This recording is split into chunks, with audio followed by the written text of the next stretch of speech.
thing. Yeah. It's just to keep the peace, even though we still have a disagreement. If the Sakari walk by, even though we don't agree with half the shit they do, if they walk by, hey, shalom. Hey. We're not finna get together and go eat later or nothing like that. But hey, we'll shalom them and let them go. It happened over there. Con. Like two times. Al-Azhar actually drove by us and said saluted us, shalom. and we saluted him back, man. And he posted on the comment board too. Con.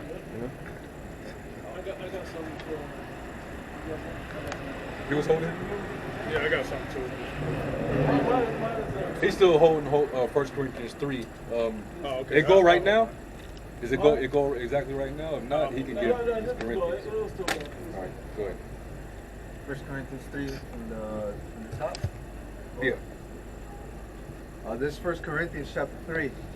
And I, brethren, could not speak unto you as unto spiritual, but as unto carnal, even as unto babes in Hamashiach.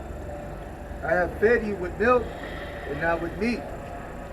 For hitherto you were not able to bear it, neither yet now are ye able. For ye are yet carnal. For whereas there is among you envying and strife and divisions, and are ye not carnal and walk as men? Are ye not carnal and walking as men? This is why you gotta break things down simple to Jake.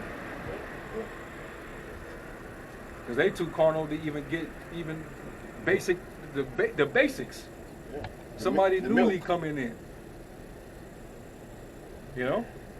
It's younger brothers that are more on the mature level than guys who's supposed to be experienced, that been in this thing for a few years. And that's a shame. You know why is that? Why is that? Because they're leaders. Going back to the leadership. Yeah, they see their leaders, and not even start with the apostles and elders. Of course, they're the head leaders, but the leaders of their camp. Yeah. You see the leaders from their camp are a reflection of the heads. But the younger brothers come in, they see the leaders of their camps, respective camps, and see how they conduct themselves, and it is they emulate it. They without understanding. right.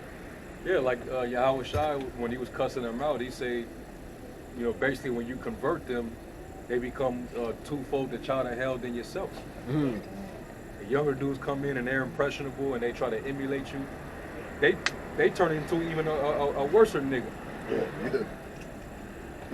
Trying to look up to you and please you. Yeah. Dang. Yeah. And you see a lot of that happen, man. But that's not how it's.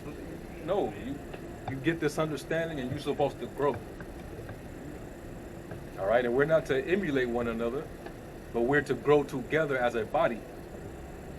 Each having your own individual spirit. Yeah. And I just meant like emulate the righteous acts, the things that your behaviors, The leadership qualities. Yeah, kind. Because before you become a leader, you start as a student first. You have to be led before you become a leader. Disciple. A disciple. That was the order. Yeah. When Yahushua started his camp, he was leading his camp and building his camp up to become the new leaders. But he wasn't on the scene. Yeah, like Matthew the 5th chapter. Yep. A lot of Christians, they make that error of like when they'll go to later on in the chapter where it talks about the Lord saying, bless your enemies. Yeah. Bless them that persecute thee. Bless them that persecute you. Also, that means that we're not supposed to talk about, we're not supposed to curse Edomites. We're supposed to get along with everybody. No. This is talking about amongst us. Yeah. He was sharing the game with his disciples in that chapter of how we supposed to conduct ourselves and deal with each other. To keep peace, so we ain't got to get on each other so much, and we can just go preach Yahushua. They try to use that when they say love thy neighbor. Yeah. Matter of fact, somebody, unless y'all got precepts that y'all want to bring out, we can go to that in Matthew 5th chapter. All right, get yours and then we can go to that. This is Sirach chapter 28, starting verse 10. It says, as the matter of the fire is, so it burneth. And as a man's strength is, so is his wrath. and according to his riches, his anger riseth. And the stronger they are which contend, the more they will be inflamed. And hasty contention kindleth a fire, and in hasty fighting sheddeth blood. And that could have went bad. Yeah, that's exactly, bro. And I like, yeah, we kind of, you know, it's like the tactics that they use, like, man, this is straight up police shit. Yeah. But even still, the way they handled that, it could have been worse. Yeah. So it was like they kind of restrained them, showing them a little mercy by not like they they could have exactly. stumped them dudes to death. Yep. It was a lot of them dudes. They was big as hell. Yeah, bro. They got boots on. That shit could have ended horribly. And well, shit, who's to say a brother wouldn't use the bathroom and came back and saw that and got a strap? You know, and that's we say this, but that could actually happen. Yeah. You know. And how you gonna stop? You know, how you gonna? Hey, what are y'all doing to my brothers, man? Right. You know, is he gonna come and ask? Yeah, They gonna no. apprehend him the same Or way? you got a carnal nigga that's in the Learning. that's learning, Yep. and he know he with the shits.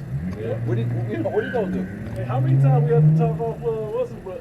Oh, How yeah, many kind times we have to talk him down? Yeah, bro. What's his name? Come on, Jamal. How many Yeah. times we have to talk him off the edge? Yeah, bro? he was ready. He was ready. Yeah. And he brought the one dude too. Yeah, he brought his it- friend. he was And even they more had wild, their bro. sticks on. They had Yeah. the straps on. Man. That's one of the things the Lord hates, feet that be slipping and run into mischief. Yeah. Okay. Can you read that precept again, brother? It said, verse 11, it says, "In hasty contention kindleth the fire, and in hasty fighting sheddeth blood." Okay. Was it one? Was it That's another verse. Yeah. If thou blow the spark, Yep, right it there. shall burn.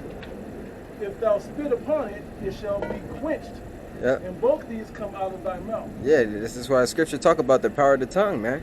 You could use your because the scripture tells you a soft answer turneth away wrath, right?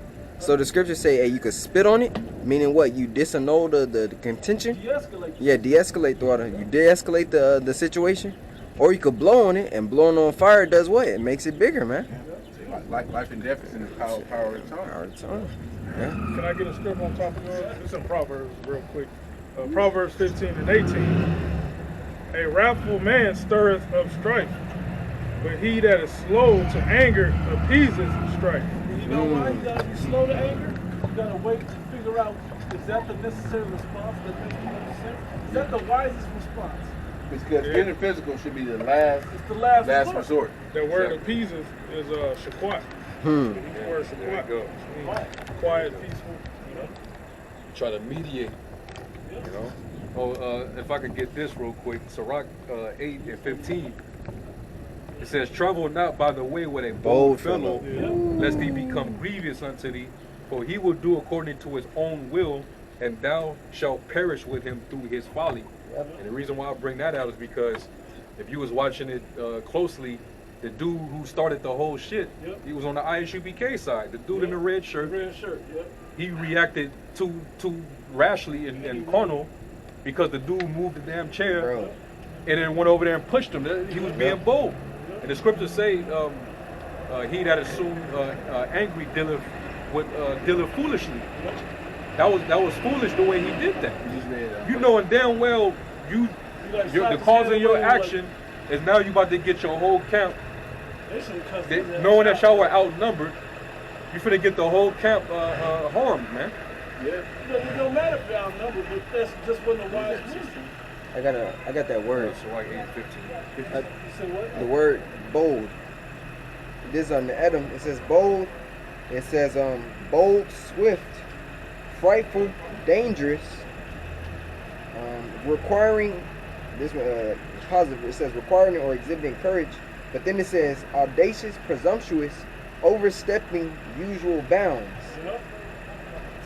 Forward, it might be a synonym for that. Yeah. Yeah. You're gonna push it. So now the dude's finna. You pushed him. He's not about. Now he like, all right, you just touched me. You feel threatened. So now it's this. We got to fight now.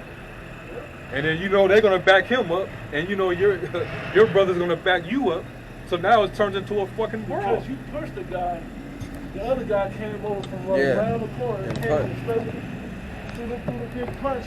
Yeah. And you already know, once they did that, they was like, no, get the arms squared away, get you down to the ground. Hey Now the man, brothers that gotta shit was perish. tactical, bro. Now they gotta perish through your folly. Yeah, that shit was tactical. In the ancient world, they probably would have put you to death. Nah, bro. And they might file a lawsuit on that shit. Bro, Yeah. you know? It's assault. Well, that was assault. Yeah. Yeah, you want that Matthew 5? Yeah, you go to it. Yeah, Matthew 5, and starting at 43. No, read start at 1 first. Start at first, right? Matthew 5, starting at the top.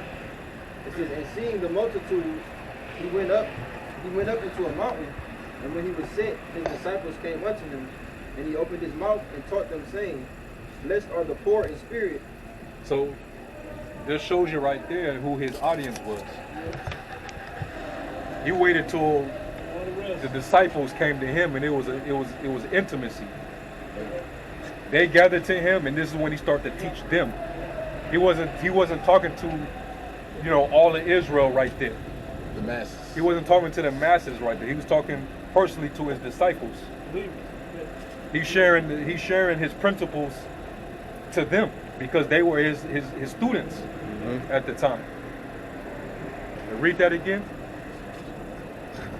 It says, and seeing the multitudes, he went up into the mountain, and when he was set, his disciples came unto him, and he opened his mouth and taught them, saying, blessed are the poor in spirit, for theirs is the kingdom of heaven. Yep. Blessed are they that mourn, for they shall be comforted. Blessed are the meek, for they shall inherit the earth. Blessed are they that do hunger and thirst after righteousness, for they shall be filled. Blessed are the merciful, for they shall obtain mercy. He's giving them how to understand who they'll be teaching, the spirit that the people that they'll be teaching will be in, and not to take it for a negative thing, to use it as a positive, to build them up, to edify them. Blessed are the pure in heart, for they shall see the Most High. There's different types of spirits. Blessed are the peacemakers, for they shall be called the children of the Most High. Blessed are they which are persecuted for righteousness' sake, for theirs is the kingdom of heaven. Blessed are ye when men shall revile you and persecute you, and shall say all manner of evil against you falsely for my name's sake. Yep. Rejoice and be glad, be exceeding glad, for great is your reward in heaven. For so persecuted they the prophets which were before you. If you exhibit these traits and these things happen to you, just know that you're blessed. All right? Just know that you're blessed. It's a good thing. These are the traits and characteristics that are to be displayed in the men that serves me, that serves my Father's will and purpose. All right? And these are the attributes of men who are going to go out there and be leaders, teachers, who's going to be gathering souls, who's going to have the oversight of the Lord's, house. So you see right here that every chance he got when the Lord had the disciples in a solitary place, he would groom them up. He would comfort them and he would groom them. And that's what's taking place right now, essentially. With the men of the Lord, teaching and you catching hell, going through trials and tribulations. These are tests. That was a test for both sides. So when Esau comes in, we know Esau's going to come in like a flood, whether they come in early in the morning, come to your job, whatever it may be. How do you think these men are going to react? Carnal. They're going to lash out. And then what? And then what that could do? That could have Esau gun your whole family down. Yep. Versus them taking you away peacefully. Okay, let's go to the concentration camp or whatever. Another place where the angel can break you out. Right. Just right. But it's going to be miracles and things that happen like that. But if you're acting carnally, you're acting on emotion and impulsive, like, no, Esau ain't coming in here doing nothing, they're going to dead your ass down right there, man. In this same chapter, Yahushua addresses that. He even tells them about how to deal with an adversary. Oh, yeah, it's in that same chapter. That's another chapter. Keep going. Agree with that adversary quickly. Well done. That's right. Keep reading. Back in Matthew 5 and 13, Ye are the salt of the earth. And if But the if the salt salt